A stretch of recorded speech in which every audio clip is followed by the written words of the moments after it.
Konnichiwa. Welcome to my presentation. My name is Elizabeth Michael. I'm going to share with you my disparate journey in education from America to Japan. To say that 2020 has been interesting is an understatement. COVID-19 as a global pandemic has called for social distancing. It has caused emergency remote teaching to become the new normal.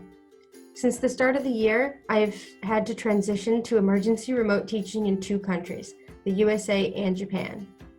In this presentation, I'm going to discuss the challenges I encountered with ERT in the USA and how it differs from my experience teaching at a women's university in Nagoya, Japan.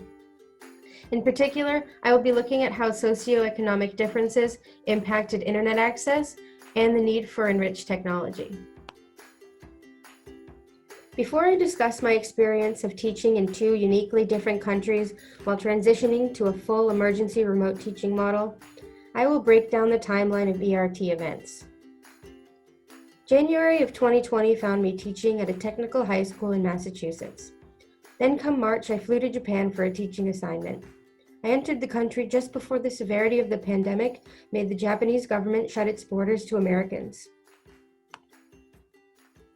In February 2020, I started my K-12 teaching position shortly after earning a teaching license in Massachusetts. I accepted a long-term substitute teaching position with a duration of 2 months. On March 13th, the staff were informed that the school building was closing at the end of the week. We were given 1 week to transition into ERT. Knowing I was on a 2-month contract, I had previously applied and been accepted to teach at a university in Japan starting in April. A week went by, and I had to change my flight from an April departure to a March departure. I made a spur-of-the-moment decision to get on the plane a week earlier than expected. It was a difficult decision to make, as I had never traveled to Japan before. But with the support of my family, I felt secure in my decision to accept the challenge. On March 27th, I flew to Tokyo, where I was quarantined for 2 weeks. After quarantine, the university gave its expat teachers 2 weeks to adapt the curriculum to ERT. On May 11th, I began emergency remote teaching in Japan using Zoom conferencing software and Google Classroom. My school in the USA was a technical high school in a rural area of Massachusetts. Technical high schools provide specialized training in trade, including culinary arts, medical assisting, automotive technology, and cosmetology, along with a high school curriculum covering math, science, reading, and social studies. Technical high school is generally a good option for non-college bound students because it provides hands-on experience that translates directly to attractive careers upon graduation. When I was working at the technical high school as an English teacher, I observed that the students who chose to go to technical high school are generally less academically motivated and require more hands-on assignments to be fully engaged and interested in the learning task. The aim of my English classes was to encourage reading and critical thinking. A large majority of students were white, English-speaking, and American-born. The students' age ranges were from 14 to 16 years old. Prior to school closure and transition to ERT, we were reading Romeo and Juliet in the 9th grade and a fictional novel about the Vietnam War in the 10th grade. There were so many challenges to overcome when switching to ERT at the technical high school in the USA. Important questions such as, how will I keep students engaged? How do I convert the curriculum to online learning in less than a week of preparation time? How will special needs students be cared for and IEPs administered? What about students who do not have equal access to technology or those without internet access? What about students who have dysfunctional home lives? Some students are homeless, some are parents or de facto babysitters of younger family members.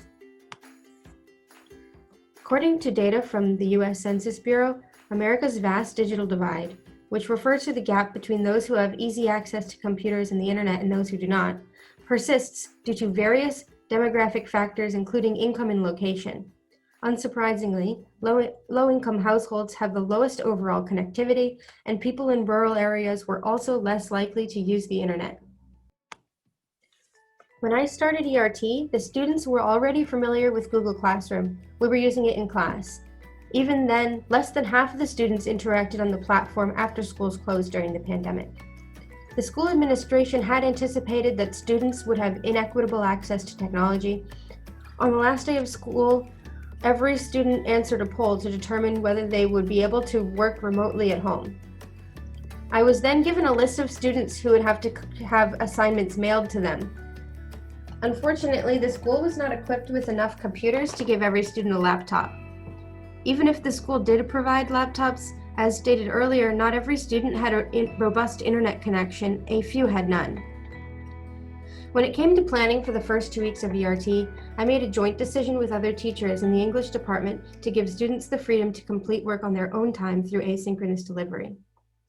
I used Google Classroom to deliver online resources and assignments.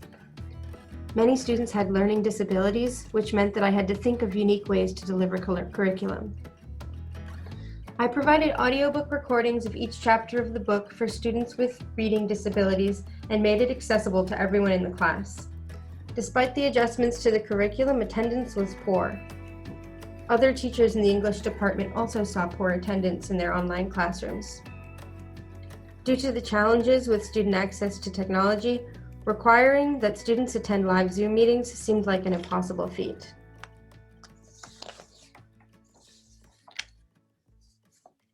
Compared to ERT at the technical high school in the USA, teaching ERT at a private women's university in Japan was smooth sailing. I had 1 month to prepare for adapting conversation-style EFL classes to Zoom. I used Google Classroom and held live Zoom conference calls at a regularly scheduled class time. All students had access to technology, and most days there was 100% attendance. A clear difference between attendance and engagement with the students at the technical high school in the US. This might be attributed to the difference in their economic status, age, and cultural differences in education philosophy. All my students in Japan had access to computers and internet. As a millennial with a passion for technology, adapting EFL lessons to Zoom software was not a difficult task. I had years of experience of online teaching through VIP Kid while I was in grad school. Some teachers at the university in Japan did not have as much experience as I did, which led me to offer some professional development lessons on how to use various technology platforms. The biggest challenge I encountered at the Japanese university was learning how to navigate cultural differences in the classroom. I learned that the reason why Japanese students tend to be more at ease with silence in class is due to the cultural practices that emphasize the importance of being indirect, deferring to authority, and not standing out. In a class where conversation is the focal point, this was a particularly difficult hurdle to overcome. One instructional strategy that I used to get students to talk more freely was simulating contexts in which Japanese people feel comfortable speaking. For example, I provided realistic role-playing scenarios for my students and used realia to bring the class to life. A strategy I utilized in order to free students from fear of speaking in front of the whole class was to divide the students into pairs and small groups using the breakout room feature on Zoom. I am able to overcome these cultural challenges by keeping a positive mindset and exercising patience. For me, developing skills as a culturally responsive teacher has been the most important tool for me in creating an engaging class while teaching remotely in Japan. Although teaching remotely seems to translate well for conversation-style English classes, encouraging students in Japan to speak freely has been a challenge in the online classroom. Teaching online has its advantages, such as easy access to video, pictures, and slideshow presentations. But in the absence of face-to-face communication, it's been difficult to connect with students. Teaching remotely to American students was a challenge because the students were frequently absent and disengaged due to the nature of the curriculum, one in which requires a lot of time independently reading. The type of student who attends a technical high school is generally more adept at hands-on approach, which was difficult to implement in such a short period of time to an online format. Other complications were that many of the students had socioeconomic challenges, which made access to technology and internet connections all but impossible. In sum, equal access to technology is an important factor in ensuring that every student can continue his or her education during a national or global emergency. These considerations should guide administrators to offer hybrid education in the future, so that pivoting to ERT in an emergency will not leave some students at a deficit.